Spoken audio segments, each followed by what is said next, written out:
business will really be finished when I did, then it will be best to get it over with quickly. If the assassination of the king will work like a net, sweeping up everything and preventing any consequences, then the murder will be the be-all and then all of all affair. And I will gladly to put my soul in the afterlife at least to do it. But for crimes like this, are still punishments in this world. For committing violence, we only teach other people to commit violence. And violence of our students will come back to plague us, teachers. Injustice being equal to everyone forces us to drink from the poisoned cup to serve to others. The king trusts me into this. First of all, I am his kinsman, so I should always try to protect him. Second, I am his host, so I should be closing the door in his murderer's face, not trying to murder himself. Besides, Duncan has been such a humble leader, so free of corruption that his virtuous legacy will speak for him when he dies, as if angels will bring trumpets against the injustice of his murder. Pity. Like an innocent newborn baby will ride the wind with winged angels on invisible horses through the air to spread news of the horrible deed to everyone, everywhere. People will shed a flood of tears that will drown the wind like a horrible downpour of rain. I can't spur myself to action.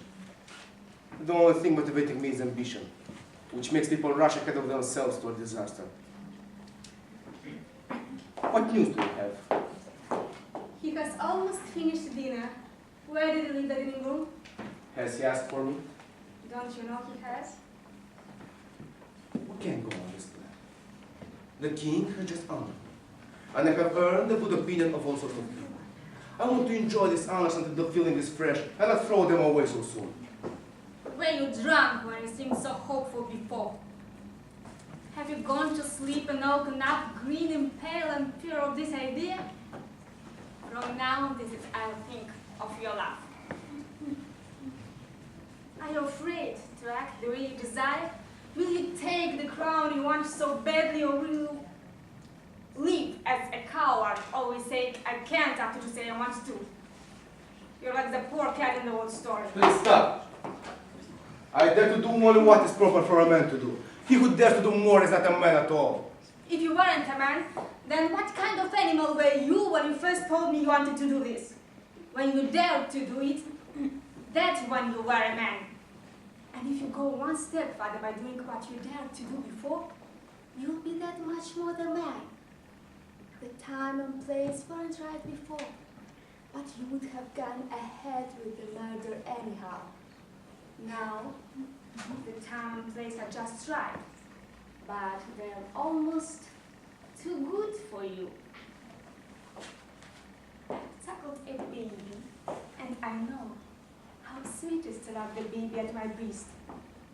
But even as the baby was smiling up at me, I would have plucked my nipple out of its mouth and smashed its brains out against the wall, if I had sworn to do that the same way you have sworn to do this. But if we fail? We fail? If you get your courage up, we can't fail. When Duncan is asleep, the day's hard journey has neatly made him tired. I'll get his two servants so drunk that their memory will go up in smoke to the chimneys of their brains when they lie asleep like this. So drunk they'll be dead to the world.